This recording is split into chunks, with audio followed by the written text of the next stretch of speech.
Hi, everybody. We kind of left off at that introduction of John Farrax, where he talks about Teresa being involved in a what might be perceived as a slightly risky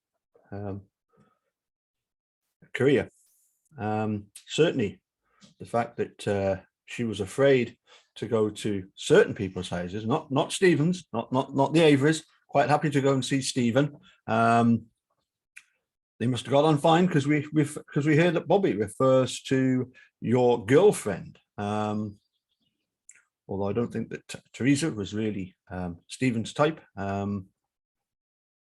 Prefers them a little bit rougher around the edges when it comes to likes of Jodie, obviously, you know.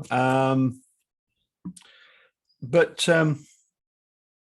what was interesting for me is that Ken Kratz always tried to put across that Teresa was lured to the Avery property. And of course, we know that Kathleen Zellner is convinced that, yes, she was lured, but she was lured to Cuss Road. No doubt, as I say, the Sheriff's Department, having kept an eye on Stephen Avery, needing to get rid of this civil suit, they came up with this evil, impious designed plan through their assassinations unit. You know, whether Tom Kosurek actually pulled any triggers, no, he just loaded the guns and orders were carried out. But yes, certainly the fact that she's traveling around Wisconsin makes it quite easy then to target her as the ideal victim of the frame up. So yes, I think she was definitely in a position whereby the opportunity to attack her was there. We know that she did these hustle shots. Now, did somebody else arrange a hustle shot? And was that why Bobby left? Immediately after Teresa left, is that why Bobby left as well? Because he needed to get after her. One thing that's always interested me was the fact that in that heated exchange between Bob, Scott Taddick, and Stephen on the phone, you'll recall the one I mean. Scott Taddick protests his innocence by saying something rather strange. He says, "I was never on the property." That wasn't, "I didn't have anything to do with it." That was, "I was never on the property." It was almost as if, you know, you can't catch me out on that, because although, you know, we were responsible for her disappearance, I was waiting somewhere else. I was never on the property, so don't come at me with that. It was an interesting way of trying to rebut any involvement. I was never on the property. You know, maybe, as I say, maybe that's the perfect truth. I was never on the property. I just helped set it up. And then when she arrived at the end of Cuss Road, which is possibly where they'd arranged this hustle shot, that's when things got very, very messy. You know, it's for me, it's to kill anybody, obviously, is a terrible, terrible crime. But for me, Teresa Halback was chosen because she was this young 25-year-old photographer. The horror at trying to present not only that she was killed by Stephen Avery and burned on on Steve's bonfire, but the fact that there was also this, you know, the business of the charging of the kidnapping, the sexual assaulting of her, you know, torture, all this kind of stuff. It just made it so that it was the perfect, most terrible, abominable thing to do. And it was, you know, Steve didn't kill her. Brendan didn't kill her, but whoever did, they're one sick-minded individual, or individuals, possibly they themselves being forced and having no choice, eat or be eaten kind of thing, kill or be killed, with orders coming straight from Tom Kasurik, because he knew the trouble he was in, particularly as in 95, when that phone call came in about Gregory Allen that was sat upon.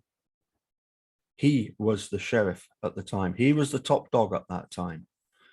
Okay, when Steve was released in 2003, he was since retired. But we know also that, when you read through the account of how Tom Kasurik ran the sheriff department, there's a whole chapter here. I'll look through a bit more of it at some point. The corruption, the way that Tom Kasurik very cleverly would wait for somebody to mess up, and instead of punishing them, would actually promote them, because then he knew that that person was in his pocket, and he knew that that person owed him. As usual, please do give me your thoughts, your comments. I must admit, it's one of the topics of conversation that I did have with Eric Jose on a couple of occasions, and I will simply point out that Eric Jose's thoughts on who the guilty party was is no different from just about everybody else's, including Steve and Kathleen Zellner. But yeah, I just think it just shows a certain inhumanity, doesn't it? That the sheriff's department, Tom Kasurik in particular, because of what he's facing, is willing to sacrifice the life of a young woman. It's going back to the barbaric sort of medieval days, isn't it? The best way of getting rid of this civil suit is to actually frame Steve for murder, and it doesn't matter who it is, but the gorier, the more unpleasant, the better. I must admit, I think the business of the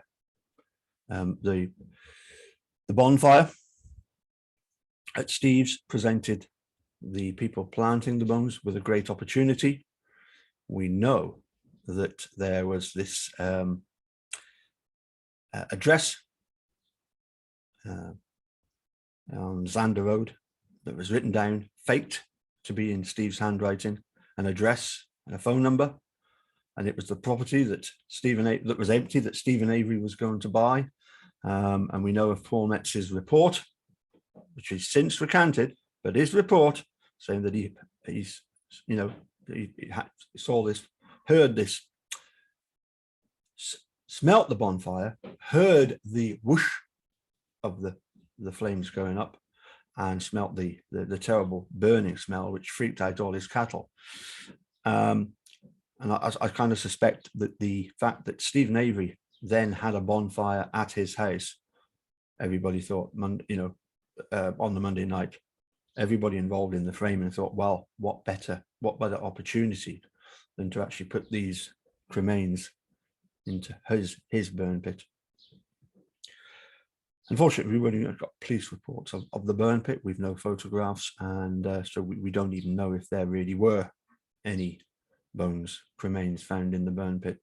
And certainly if they were in a pile and of no evidentiary value whatsoever, other than the fact that it was clear that they'd been dumped.